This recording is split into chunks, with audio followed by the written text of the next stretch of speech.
बिस्मिल्लाहिर्रहमानिर्रहीम। अस्सलाम वालेकुम। कैसे हैं आप सब? उम्मीद करती हूँ आप सब बिल्कुल ठीक होंगे। आज की वीडियो क्लास 7 की हिस्ट्री की बुक पर है और आज की वीडियो में बच्चों मैं आपके साथ chapter number 5 the Mughal empire, इसका जो लास्ट टॉपिक है वो रीड आउट करूँगी और उसको चीज़ों को बेहतरीन तरीके से आपको अंडरस्टैंड भी करवाऊँगी। तो आप सब बच्चे पेज नंबर 101 को ओपन कर लें ताकि आप लोग भी मेरे साथ इस लेसन को रीड आउट कर सकें और चीज़ों को बेहतर अंदाज में समझ सकें। Reasons of the collapse of Mughal empire, मुग़ली सल्तनत के ख़त्म होने की या तबाह होने की वजूहात। There are many causes that leads to collapse of Mughal empire, यहाँ पर बहुत सारी जो है ना वजूहात हैं जिनकी वजह से मुग़ली सल्तनत तबाह हुई या जो है ना ज़वाल पजीर हुई। Most prominent one are mentioned below, कुछ अहम वजूहात नीचे लिखी गई हैं। Number 1, since there was no fixed rule of succession, जैसे कि मुग़ली सल्तनत के दौरान कोई भी जो है ना गद्दी नशीनी का कोई ख़ास किस्म का कानून नहीं था। द मुग़ल डायनेस्टी दोबारा से रीड आउट करते हैं। The Mughal dynasty very often witnessed Wars between the princess after the death of king, बादशाह की वफ़ात के बाद जो बादशाह के गद्दी नशीन बेटे होते, ठीक है, वो सारे आपस में जंगें लड़ा करते। किस वजह से? ताकि उन्हें तख्त हासिल हो सके।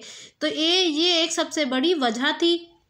Number 2, later Mughal were mostly indulge in layer which made them pay less attention towards state affairs, ज़्यादातर जो मुग़ली बादशाह आए वो क्या थे, बहुत ज़्यादा हमेशा सुस्ती में पड़े रहते और क्या होता है जिसकी वजह से वो अपने मुल्क की जो मसले मसाइल हैं उन पर फोकस ना कर पाते।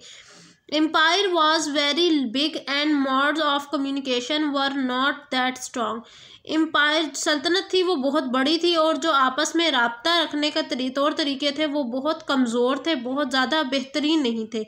इट वाज एक्सट्रीमली डिफ़िकल्ट, ये बहुत ज़्यादा मुश्किल होता फॉर अ सेंट्रल गवर्नमेंट, किसी भी हुक्मरान के लिए कि वो आप इंतज़ामी सिस्टम को जो है ना इंतज़ामिया पर गहरी नज़र रख सके या उनके मुतालिक पता कर सके। तो इस वजह से भी क्या होता कि मुग़ली सल्तनत की कोलैप्स होने की एक वजह ये भी बनी। Last point, military weakness was another important cause of decline of the Mughals, military यानी फ़ौजी जो थी ना कमज़ोरियाँ बहुत सारी थी जिसकी वजह से क्या हुआ कि मुग़ली सल्तनत ज़वाल पजीर हुई। आफ्टर औरंगज़ेब, आलमगीर औरंगज़ेब के बाद later Mughals did not pay much attention to the strengthening of the army, जो बाकी मुग़ली बादशाह आए उन्होंने आर्मी के ऊपर कोई ख़ास तवज्जो नहीं दी and became dependent upon powerful nobles and other forces, और उनका प्रॉपर जो है ना वो डिपेंड करने लगे किनके ऊपर, ताकतवर जो वहाँ के मजहबी रहनुमा थे उन पर और इसके अलावा और फौजों के ऊपर। No empire can stay united in the absence of powerful army, अगर आर्मी ताकतवर ना हो तो कोई भी सल्तनत कायम नहीं रह सकती। अब लास्ट इसका पैसेज रह गया वो भी रीड आउट कर लेते हैं। During this period of decline, इस अरसे ज़वाल पजीरी के अरसे में मैनी इंडिपेंडेंट किंगडम्स इमर्ज, बहुत सारी रियासतें वजूद में आई। प्रोविंसेस सूबे जैसे कि बंगाल है, ओध है, were under such independent rulers who paid no respect to the central authority of the emperors, सूबे जैसे कि बंगाल और ओथ हैं उन दोनों के ही अपने अपने हुक्मरान थे और वो बिल्कुल तवज्जो ना देते उस बात के ऊपर जो कि बादशाह कहता। Marathas, Sikhs and Rohillas got power in different parts, इन तीनों कौमों को मुख्तलिफ जगहों पर अब ताकत हासिल हो चुकी थी। These independent kingdoms made it easy for the British to defeat them one by one until they got complete control of India in 1857। अब जो है ना अंग्रेज़ों के लिए आसान हो चुका था इंडिया को फ़तह करना क्योंकि इंडिया मुख्तलिफ़ हिस्सों में बटा हुआ था।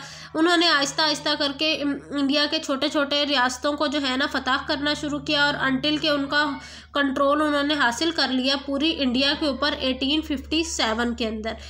तो बच्चों ये थी मेरी आज की छोटी सी वीडियो। आई होप मेरी आज की वीडियो आपको अच्छी लगी होगी। मुलाकात होगी अब आपसे नेक्स्ट वीडियो में, तब तक के लिए अल्लाह हाफिज़।